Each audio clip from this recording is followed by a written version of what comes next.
Biteweded, a true Eritrean hero. Imagine a man, brave and true, dedicating his life to his people. A man of no deceit, but honest, kind, brave, with visionary insight. A man willing to give his all for the people and land he loved. There have been many heroes with descriptions such as these throughout time and history. Many men and women have been honored and remembered, some worthy, some undeserving, and some who have been made great through time and those who preserve their legacy. Statues and monuments are planted in the memory of these figures, larger-than-life heroes who rise and fall, as all men and women do.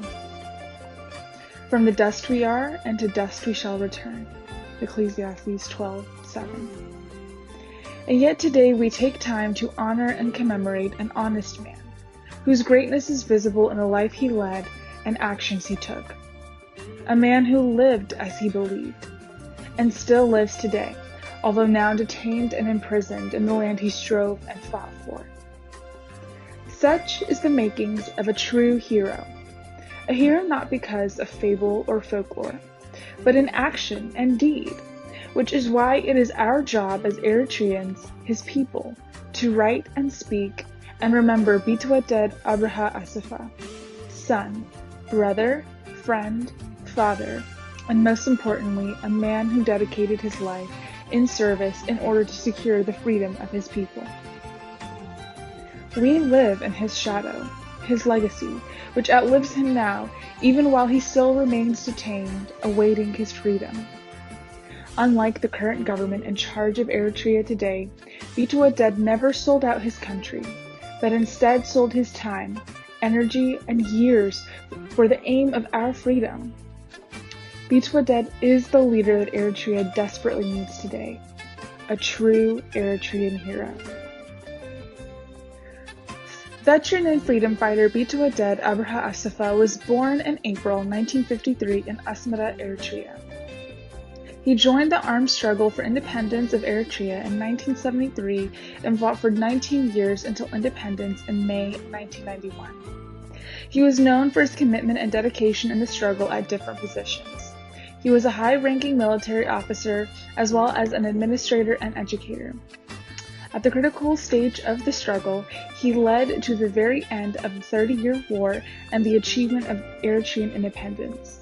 He led the army to victory, liberating Asab, one of the main port cities of Eritrea. 3 months later, in August 1991, he was transferred to Asmara, meeting with his parents and family members for the first time after 19 years of separation. That was the last time he met with his parents, and he has not seen any of his other family members to this day. Therefore, as the time of their separation passed, his loved ones, family members, and his friends as well went individually at different times to the government offices where he was assigned in Asmara, in an attempt to see him. However, they were informed that he had been sent away to study abroad. This was a cover-up lie. When his family members heard nothing from him, they were forced to continue to go to the government offices for about a year in hope of getting any information about him. The answer was always, he is still enrolled in his studies, and it will take him some time to finish. Even though the government officials said there was nothing wrong, his parents began to worry, because they had not heard one word from Biteweded. Still, his family members did not lose hope, but continued to go to the government offices every week or every other week, asking for information. But if for some reason my son has been charged with any guilt, let me know so I can repay it. Then the head of intelligence and security replied to their request, saying that Biteweded does not have any guilt, and they that will settle such a natural disagreement with understanding, explicitly adding that Biteweded is their comrade and closer to them than anyone else, even his parents, finally telling them not to worry about the problem. His family persisted in asking and begging helplessly, searching for their son. Since there was nothing the family could do, they had to leave, though they felt the bitterness of the situation. Next, the family went to the then Minister of Internal Affairs and presented the same complaint, but the reply they received was by no means different than that from the head of intelligence. Similarly, they presented their complaint to the Ministry of Justice. From their part, the authorities at the Ministry of Justice informed them that there was nothing they knew about the case. His family's pain grew deeper and deeper as they realized that time was passing by without an answer and nothing had changed. So they decided to seek help from Isaias Afwerki, now the president. They took their case directly to Isaias Afwerki. They were steadfast and determined in their efforts to find their son. But by this point, they knew that he was not studying abroad, but in prison. Again, the reply they received by the leader was by no means different. In fact, it was short and in a nutshell said, "It is not a difficult issue. The whole thing was a result of some misunderstanding, but now he will be released in a short period of time." Regardless of that reply, nothing different took place. Consequently, Biteweded's father, Mr. Abraha Asafa, passed away with the grief of missing his beloved son, leaving this world with a deep sorrow and unbearable desperation. Regardless, Biteweded's mother did not lose hope.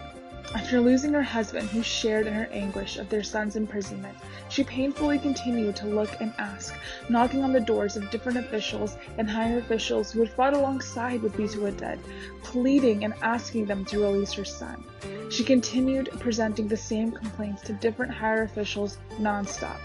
Among them, there were Minister of Internal Affairs, Minister of Defense, Minister of Local Administration, and the PFDJ Secretary General, and others.